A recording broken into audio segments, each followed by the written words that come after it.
오늘은 누가복음 7장 36절에서 50절 말씀을 가지고 불편한 자리에서도 구원을 베푸시다라는 제목으로 하나님의 말씀 증거하도록 하겠습니다.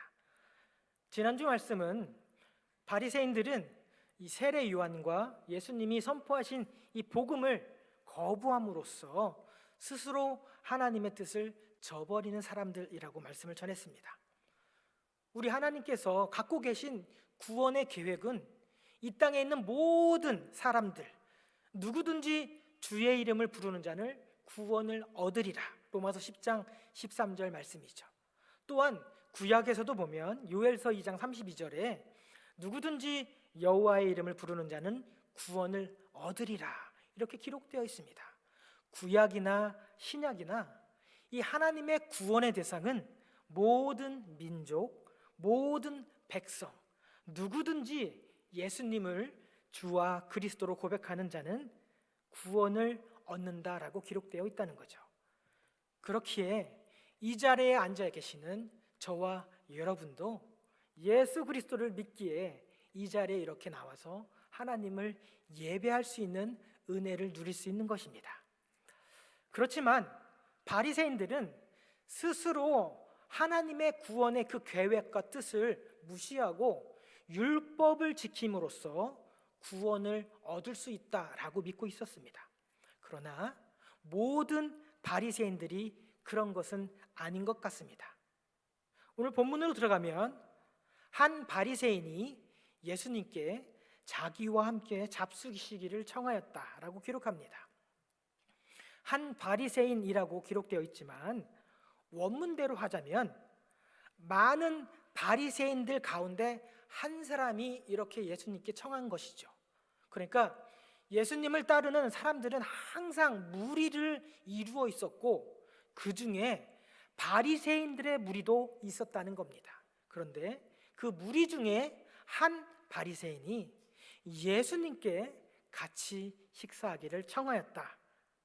그러면 바리새인들은 예수님의 뜻을 거부하고 하나님의 뜻을 스스로 저버린 사람들인데 오늘 본문의 바리새인은 그들과 다르게 예수님을 구원자로 선지자로 믿고 그렇게 식사를 초대를 했을까?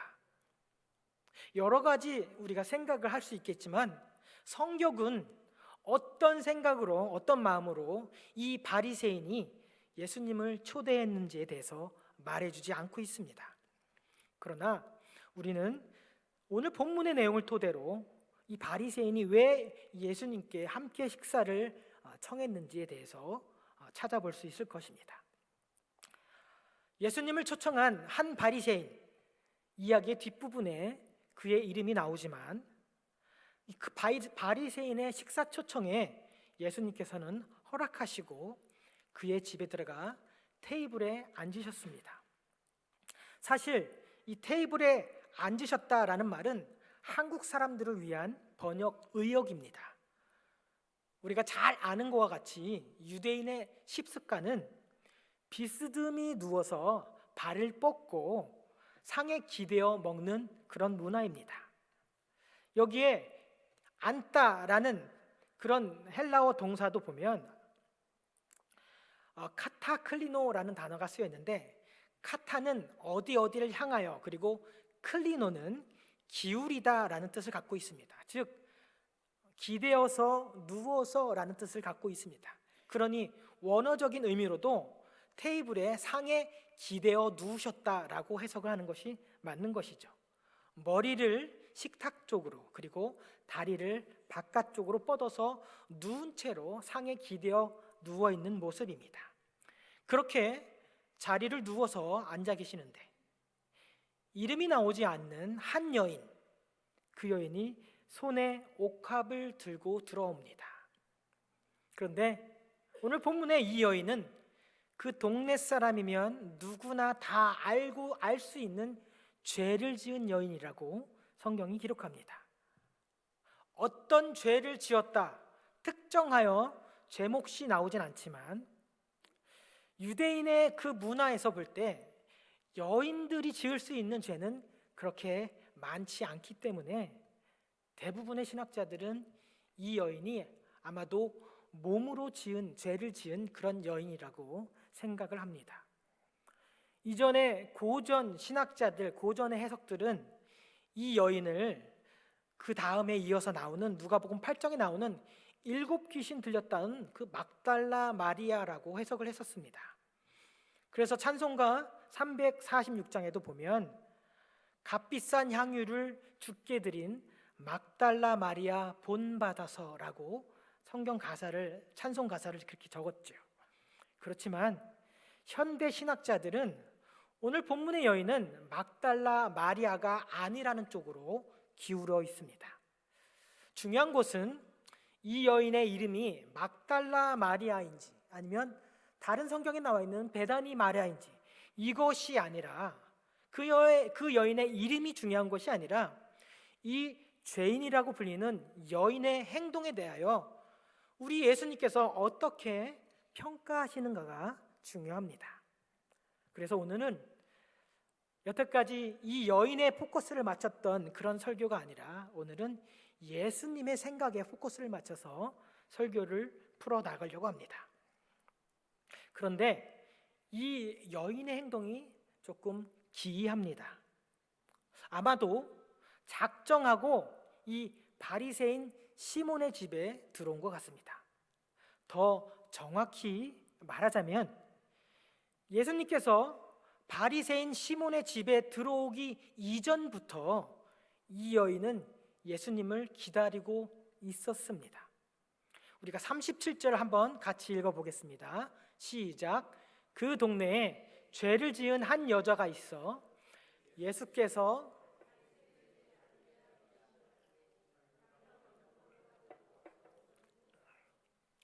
여기서 보면 예수께서 바리새인의 집에 앉아 계심을 알고 향유 담은 옥합을 가지고 왔다, 이렇게 해석할 수 있겠죠. 그런데 여기에 쓰인 앉아 계심을 알고라는 단어가요, 원어적인 의미는 소문을 들어서 알게 되었다라는 뜻을 갖고 있습니다. 그러니까 예수님께서 여기 자리에 앉아 계심을 알았다 이전에 바리새인이 예수님을 초청했다는 그 소문을 들어서 이 여자는 예수님이 바리새인 시몬의 집에 가실겠구나라는 것을 알고 있었다는 거죠. 그렇기 때문에 본문을 전체를 가지고 해석을 하자면 예수님보다 이 여인이 먼저 와서 예수님을 기다리고 있었다는 것이 됩니다. 그러면 우리는 또 여기서 궁금증을 가져야겠죠. 왜 이 여인은, 이 죄가 많은 여인은 예수님을 기다리고 있었을까? 예수님이 소문을 통해서 조만간 바리새인 시몬의 집에 계실 거구나, 함께 식사를 하시겠구나, 소문을 통해 알게 되었으니 이 여인은 그동안 자기가 예수님을 만나면 꼭 하고 싶었던 그 일을 이 여인은 준비를 합니다. 그 동네에서 이미 죄인이라고 낙인이 찍힌 여자, 과거의 어떤 시점에 어떠한 행동인지 우리는 알 수 없지만 그 행동으로 인해서 평생을 이 죄인이라는 틀 안에서 갇혀서, 그리고 낙인, 죄인이라는 꼬리표를 달고 살아가야만 했던 여인, 그냥 평범한 여인으로 살아가기에는 이미 그 동네에서는 죄인이라고 소문이 났기 때문에, 알려졌기 때문에 더 이상 평범하게 살아갈 수 없는 그 여인, 즉 한 여인으로서의 소망을 모두 다 잃어버린 여인이었습니다. 그저 죽지 못해, 어쩌면 죽지 못해서 하루하루를 살아가야만 했던 그런 비운의 여인이었다는 것이죠. 그런데 들리는 소문에 예수라는 분을 만나면 네가 지은 죄가 어떠한 죄라든지 모두 용서받을 수 있다라는 소문을 들었다는 거죠. 그분을 만나면 네가 어떤 죄를 지었다 할지라도 죄사함을 받을 수 있다, 용서를 받을 수 있다. 그러니 이 여인이 마음속으로 소망이 생긴 겁니다. 그러면 나도 예수님을 만나면 내 뒤에 달라붙어 있는 죄인이라는 이 꼬리표를 뛸 수 있겠구나. 죄들 용서를 받고 이제 새로운 삶을 살 수 있겠구나. 그래서 이 여인은 예수님을 만나야겠다. 예수님을 만나야겠다. 그렇게 하루하루 기다리며 살았다는 겁니다. 그런데 마침내 소문을 듣고 예수님께서 바리새인의 집에 가서 식사를 하신다는 것을 알게 되었다는 거죠. 돌아보면 이 여인은 예수님을 만나기 이전에 이미 예수님이 누구시며 예수님에게는 어떤 권세가 있는지를 알았다는 거죠. 알았을 뿐만 아니라 예수님을 만나면 그 모든 것을 용서받을 수 있다라는 믿음까지 생겼다는 거죠. 예수님한테 죄를 사하는 권세가 있다는 것을 소문으로 들었고, 그리고 이 여인은 그것을 믿었다는 겁니다. 믿음으로 붙잡고 그러면 예수님만 만나면 되겠구나 라고 그날을 기다리며 소망하며, 이전에는 죄인이라는 꼬리표 때문에 그녀의 얼굴에서 웃음이라는 것을, 미소라는 것을 찾아볼 수 없었는데, 예수님을 죄를 사할 수 있는 권세, 구원자로 믿기 때문에 이제는 이 여인은 하루하루 예수님을 만날 그 소망을 가지고 웃으면서 살아갈 수 있었다는 거죠. 그리고 오늘 그렇게 준비하고 다짐했던 이 일을 이 바리새인 시몬의 집에서 자기가 믿고 있는 바, 예수님을 만나면 나는 이렇게 할 것이다, 그것을 위해서 먼저 시몬의 집에 들어와서 예수님을 기다리고 있었던 것이었습니다. 그리고 자신의 모든 죄를 사하여 주실 그 예수님을 위해서 그동안 차곡차곡 모아두었던 향유 옥합을 들고 바리새인의 집에 먼저 들어왔습니다. 그런데 이 바리새인의 시몬의 집에 오기까지가 얼마나 험한 여정인지 우리는 다시 한번 생각해 보아야 됩니다. 아직 예수님을 만나기 전이고, 아직 이 여인은 죄인이라는 꼬리표, 낙인이 찍혀 있는 여인입니다. 바리새인들은 죄인과 함께 합석하지 않고 죄인이 있는 자리에 돌아서 가는 사람들입니다. 그런 바리새인들이 우글거리는 시몬의 집에 들어갈 때까지 이 여인이 이 자신을 경멸하는 이 바리새인들, 그 유대 사람들의 차가운 시선을 애써서 외면하면서 조용히 한 구석에서 오직 예수님만 기다리고 있었을 겁니다. 랍비들의 규정에는 여인들과 최소 1.8m의 거리를 두고 떨어져야 하는데, 하물며 한눈에 봐도 저 여인은 죄인인데 이렇게 낙인이 찍혀 있는 그 여인이, 그 죄인이 바리새인의 집에 들어온다는 것은 어쩜 돌맞아 죽을 각오, 일사각오의 뜻을 품지 않고는 행할 수 없는 아주 대범한, 우리 사내들도 함부로 할 수 없는 그런 대범한 용기 있는 행동이었습니다. 왜죠? 예수님만 만나면 모든 것이 해결될 것을 믿었기 때문입니다. 한쪽 모퉁이에서 숨을 죽이며 마치 아무도 없는 듯 집안에서 오고 가는 그 바리새인들과 그 유대인들의 수근거림과 이 차가운 시선에도 불구하고 모든 것을 참아내면서 오직 죄를 사하여 주실 예수님만 기다리고 있었습니다. 그리고 예수님께서 시몬의 집에 들어오자마자 38절로 가보면 예수의 뒤로 가서 그 발 곁에 서서 울며 눈물로 그 발을 적셨다라고 나옵니다. 그렇지만 이 38절은 조금 생략된 부분이 있습니다. 뒤쪽에 나오는 44절, 45절에 보면 좀 더 이 여인의 행동을 구체적으로 묘사를 하자면, 예수님께서 시몬의 집에 발을 들이는 순간 이 여인은 예수님을 쫓아갔다는 거죠. 그런데 그것을 구체적으로 묘사하기 전에 하나를 더 짚고 넘어가도록 하겠습니다. 바리새인, 유대인의 초대라면 반드시 있어야 될 것이 바로 주인이 귀한 손님을 환대해야 되는 세 가지 정결 예식이 있었습니다. 유대인들은 손님을 환대하는 것을 기뻐하는 그런 민족입니다. 왜냐하면 하나님께서 이스라엘 백성에게 명하셨기 때문입니다. 출애굽기 22장 21절 보면 너는 이방 나그네를 압제하지 말며 그들을 학대하지 말라. 왜냐하면 너희도 애굽 땅에서 나그네였음이니라. 신약에도 보면 히브리서 13장 2절에 보면 손님 대접하기를 잊지 말라. 이로써 부지 중에 천사를 대접한 이들도 있었느니라. 부지 중에 천사를 대접하는 이는 바로 구약에 나오는 아브라함이었습니다. 창세기 18장에 보면 하나님의 천사들이 마물의 상수리 나무들이 있는 곳에 나타나시니 아브라함이 장만 문 앞에 앉아 있다가 그 천사들을 보고 달려나가서 영접하고 몸에 땅을 굽히며 대접한 일화가 나옵니다.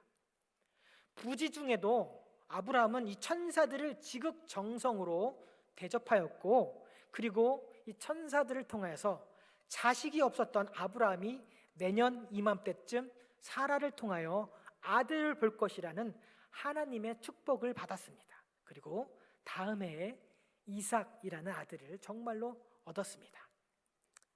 고대 팔레스타인 이 지형은요, 우리 이스라엘 가보신 분들이 많기 때문에 아시겠지만 흙먼지, 비포장 흙먼지길이었습니다.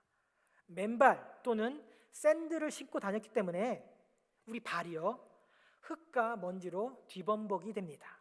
그래서 다른 사람의 집에 들어가기 전에는 반드시 발을 씻을 수 있는 물과 대야를 제공하는 것이 관례였습니다. 그러나 이 집주인 시몬은 예수님이 발을 씻을 수 있도록 물과 대야를 제공하지 않았습니다. 준비하지 않았습니다. 또한 이스라엘 유다 민족들 평화의 입맞춤으로 예수님을 맞이하지도 않았습니다. 먼 거리를 여행하면서 먼지 바람에 이 머리가 흩어지고 또 흙먼지가 묻을 수 있기 때문에 집에 들어오면 어디서든지 구할 수 있는 싼 그 올리브유를 머리에 발라서 손님의 머리를 단정하게 해주는 것도 손님에 대한 이 예의를 갖추는 일이었는데, 이것을 모를 리 없는 이 유대인 바리새인 집주인 시몬은 이 환대에 필요한 이 세 가지의 정결례를 예수님께 제공하지도 않았고 아예 제공할 마음이 없어 준비하지도 않았다는 것이죠. 여기서 우리는 시몬이 예수님을 식사에 초대한 진짜 이유를 알 수 있는 것이죠. 대화 중에 시몬은 예수님을 선생님이라고 호칭을 합니다. 선생님이라고 부르고 존칭을 썼지만 실상은 예수님을 환대할 마음이 전혀 없었다는 것이죠. 오히려 예수님을 초대해 놓고 손님을 대하는 이 기본적인 예의도 갖추지 않은 채 대화를 통해서 소문의 진상이 예수님이 선지자라는데 진짜 선지자인지 아닌지 이 본인이 갖고 있는 본인의 호기심을 충족시키고, 만약 진짜로 선지자라면 예수님을 참 선지자로 알아보고 식사 자리로 초대한 이 자신의 의로움을 드러내고자, 자랑하고자, 사람들에게 과시하고자 예수님을 초대한 것이었죠. 귀한 손님이라면 마땅히 초대해놓고 베풀어야 될 정결례도 예법도 준비하지 않은 채 손님을 대충 맞이하는 이 시몬을 바라보고 있던 이 죄인이었던 여인은 자신이 주와 구원자로 믿고 있는, 자신의 죄를 사해 주실 권세가 있는 이 예수님을 무시하는 이 시몬의 푸대접을 더 이상 참지 못하고 침묵을 깨고 어둠의 자리에서 빛의 자리로 뛰쳐나옵니다. 그리고는 스스로 귀한 손님을 대접하는 종의 역할을 자처합니다. 먼저 예수님이 들어오자마자 예수님 발 앞에 엎드려서 그의 발을 닦아줍니다. 그러나 물이 준비되어 있지 않았기에 이 여인은 자신의 눈물로 예수님의 발을 적십니다. 얼마나 많은 눈물을 흘려야 예수님의 발을 적실 수 있을까요? 그리고 자신의 머리를 풀어서 마치 수건처럼 예수님의 눈물 섞인 발을 닦았습니다. 그녀는 발을 닦기 위해서 물이 없기 때문에 눈물로라도 발을 닦았겠다라고 하면서 억지로 눈물을 쏟아낸 것은 아니었습니다. 죄인이라는 꼬리표를 달고 평생을 살아갈 수밖에 없던, 소망이 없던 이 여인에게 유일하게 삶의 새로운 소망을 가져다 줄 예수님, 이 세상에도 그 누구도 해줄 수 없는 죄사함의 권세, 이 오직 예수님께 있다는 것을 알았기에, 그 큰 사랑을 알기에 흐르는 눈물을 멈출 수가 없었던 것이었습니다. 또한 손님에게 평화의 거룩한 입맞춤으로 환영을 해야 했지만, 이 바리새인에게, 이 시몬에게는 예수님께 환영과 환대를 해줄 마음이 없다는 것을 알았던 이 여인은 본인이 예수님의 발에 대고 입맞춤을 합니다. 원래 평안의 인사는 서로의 보례해야 되지만 자기의 모든 죄와 허물을 씻어주실 예수님 앞에 감히 고개를 들지 못하고 그저 자신이 눈물로 닦고 있는 그 발에 입을 맞출 뿐이었습니다. 45절에 보면 이렇게 기록되어 있죠. 그는 내가 들어올 때로부터 내 발에 입맞추기를 그치지 아니하였다.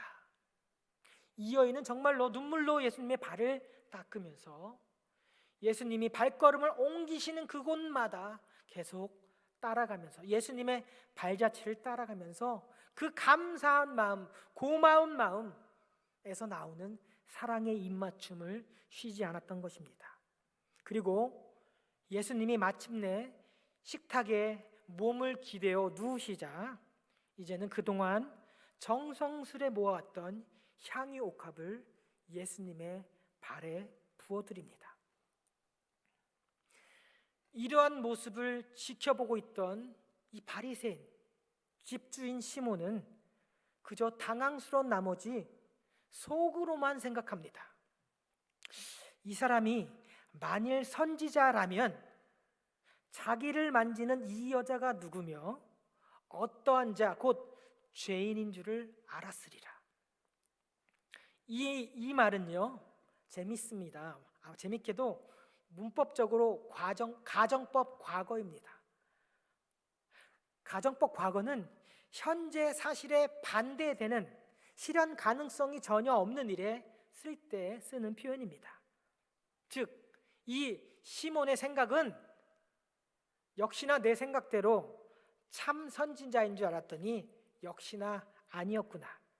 참 선지자가 아니니까 자기를 만지는 저 여인이 죄인인 줄도 모르고 저렇게 만지게 가만히 놔두잖아. 여기서 바리새인 시몬은 한 가지만 알고 두 가지는 모른다는 것을 우리는 확인할 수 있습니다. 이 사람이 만일 선지자였다면 자기를 만지는 이 여인이 누구며 어떠한 자 곧 죄인인 줄 알았으리라. 시몬은 지금 머릿속으로 예수님이 선지자였다면 저 여인이 죄인이었다는 것을 알았을 텐데 라는 생각을 갖고 있었지만, 그런데 예수님께서는 그 시몬의 생각을 뛰어넘는 진짜 구세주였으니까 예수님은 이 여인이 누구인지를 알 뿐만 아니라 집주인이 어떠한 생각으로 예수님을 초대했고 그리고 지금 마음속에 무슨 생각을 하고 있는지도 다 알고 계시다는 것을 시몬은 놓치고 있었습니다. 시몬이 할 수 있는 생각이라는 건 고작 자기 그 바리새인들의 사고의 틀 안에서 우리는 죄인들과 가까이 하지 않음으로써, 부정을 멀리함으로써 우리의 정결을 지킬 수 있고, 그리고 정결하지 않은 사람들 멀리함으로 우리는 하나님 앞에 나아갈 수 있다라고 생각할 뿐이었죠. 그래서 바리새인들은 죄인을 멀리하고 부정한 자를 멀리하는 것이 최고의 율법을 지키는 거라 생각할 수밖에 없었습니다. 아니나 다를까 우리 예수님은 시몬이 생각하는 모든 생각을 다 알아차리시고, 시몬이 지금 머릿속으로 이 사람이 선지자였다면 하는 생각까지도 다 읽으시고, 예수님께서 드디어 시몬에게 대화를 신청합니다. 40절이죠. 시몬아, 내가 내게 이를 말이 있다. 시몬은 점잖게 예수님을 존칭하면서 선생님 말씀하소서. 예수님은 시몬의 머릿속에 있는 모든 생각을 다 읽으시고는 빛을 탕감해주는 이야기를 꺼내셨습니다. 500데나리온 빚진 자와 50데나리온 빚진 자 둘이 있었는데 둘 다 갚을 능력이 없으므로 이 주인이 탕감하여 주었다면 둘 중에 누가 더 그를 사랑하겠느냐 물어보시니 시몬은 금방 짧은 소견으로 대답을 합니다. 내 생각에는 많이 탕감함을 받은 자니이다. 주님께서는 이 시몬의 대답을 칭찬해 주셨습니다. 내 판단이 옳다. 그리고는 이 여인을 바라보시고 등 뒤에 있는 시몬을 향해서 말을 하십니다. 시선은 여인을 바라보시면서 이렇게 말을 하십니다. 시몬아, 이 여자를 보느냐? 내가 내 집에 들어올 때 너는 내게 발 씻을 물도 주지 아니하였으되 이 여자는 눈물로 내 발을 적시고 그 머리털로 닦았으며 너는 내게 입 맞추지 아니하였으되 그는 내가 들어올 때부터 내 발에 입 맞추기를 그치지 아니하였으며 너는 내 머리에 그 값이 싼 감람유도 붓지 않았지만 이 여인은 내게 그 값 비싼 향유를 내 발에 부었느니라. 유대인으로서 손님에게 마땅히 베풀어야 될 그 환대에 대해서 예수님은 지금 시몬에게 책망을 하고 있는 것입니다. 예수님이 유대법을 몰라서 이런 푸대접을 받고도 가만히 계시는 것이 아니라 이 불편한 자리에도 불구하고 예수님은 목적을 가지고 계시고 있었기에 이 불편한 자리도 참아내고 인내하며 끝까지 자리를 지키고 계셨다는 말이었습니다. 많은 사람들이 우리 누가복음을 통해서 많은 사람들 무리들이 예수님을 따르고 있었죠. 그 중에 예수님께서는 그 무리들 중에 12명을 따로 선택하셔서 사도라 칭하셨습니다. 그리고 많은 사람들 중에 제자라 부르는 사람들도 있었습니다. 그들 앞에서 많은 기적과 병 고침을 직접 행하셨고 무엇보다도 가장 중요한 하나님 나라의 복음을 전하셨습니다. 그렇기에 많은 사람들이 예수님을 참 선지자, 적어도 랍비라고 여기며 예수님께 함부로 나서는 사람이 없었습니다. 그런데 오늘 바리새인 시몬은요, 그럴듯하게 많은 사람들 앞에서 자기 동료들 바리새인들 앞에서 예수님의 식탁을 자리를 초청해 놓고 그에 걸맞는 환대와 예의를 갖추지 않았습니다. 호칭은 선생님 말씀하소서 예수님을 부르고 있지만 속으로는 내 그럴 줄 알았다. 선지자도 아닌 것이 그러니 이 죄 많은 여인이 누군지도 모르는구나. 예수님에 대한 생각을 선지자보다도 못한 사람이라고 결론 짓고 그렇게 예수님을 대했던 것이죠. 그런데 예수님은 이 모든 것을 아시고도 이 불편함을 참아내셨다는 것입니다. 그리고는 그 여인에게 이르시되 48절입니다. 내 죄사함을 받았느니라. 50절에는 내 믿음이 너를 구원하였으니 평안히 가라. 예수님께서 이런 불편한 자리도 참아내시고 유대인이라면 응당받아야 될 이런 굴욕적인 대접도 인내하시며 시몬이 속으로 생각하는 선지자보다도 못한 사람이란 무시도 참아내신 이유, 이 죄 많은 여인에게 죄사함을 선포하기 위해서, 이 소망이 없던 여인에게 구원을 선포하시기 위해서 이 모든 불편함과 굴욕과 무시를 참아내신 것이었습니다. 이 가련하고 죄 많은 여인을 만나시고 구원하시기 위해서, 그녀에게 하나님의 평안을 선물하시기 위해서 이 모든 불편함과 굴욕적인 대접과 모욕까지도 참아가시면서 그녀의 모든 행위를 받아주신 것이었습니다. 그리고는 자신이 여태껏 정성 들여 모아온 그 향유 옥합을 믿음으로 아낌없이 예수님의 발 앞에 쏟아부은 여인을 향하여 하나님의 구원과 평안을 허락하셨습니다. 어쩌면 우리 예수님께서는 여기에 멈추지 않고 예수님이 누구신지도 알지 못하는, 선지자보다 못한 사람이라고 평가하고 있는 이 바리새인 시몬에게도 이 모든 것을 밝히 드러내시며 나는 하나님만이 하실 수 있는 죄사함의 권세를 가진 하나님의 아들이다 라는 것을 보여주시면서 선지자보다 못한 사람이라고 생각하고 있는 이 바리새인 시몬에게까지도, 그리고 그곳에 함께 앉아 속으로 생각하는 사람들, 이가 누구이기에 죄도 사하는가, 많은 사람들이 예수님의 죄 선포에, 죄 사함에 대해서 이렇게 그 자리에서 생각하고 있었거든요. 그렇게 앉아서 그가 누구이기에 죄도 사하는가, 그들의 모든 생각을 바꾸시고 시몬 그리고 그와 함께한 유대인들까지 구원하시고자 이 모든 굴욕, 냉대를 참아내시면서 이 불편한 식탁의 초대에 응한 것일 수도 있다는 것이죠. 불편한 자리, 굴욕의 자리까지도 마다하지 않으시는, 그리고 오히려 그런 자리를 구원을 베푸실 기회로 여기시는 하나님.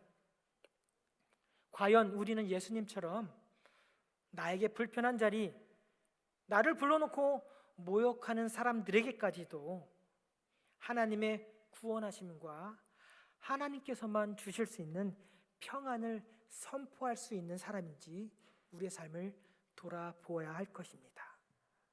바라옵기는 한 주 동안 불편한 자리에서도 오직 그 여인에게 구원과 하나님의 선물, 평안을 선포하시기 위해 이 모든 것을 참아내셨던 예수님을 묵상하시면서 여러분이 걸어가시는 그 삶의 모든 불편한 자리에서 나의 그리스도인 되심, 나의 예수의 제자 되심을 한 번 더 묵상하시는 한 주가 되시길 예수님의 이름으로 축복합니다. 기도하시겠습니다.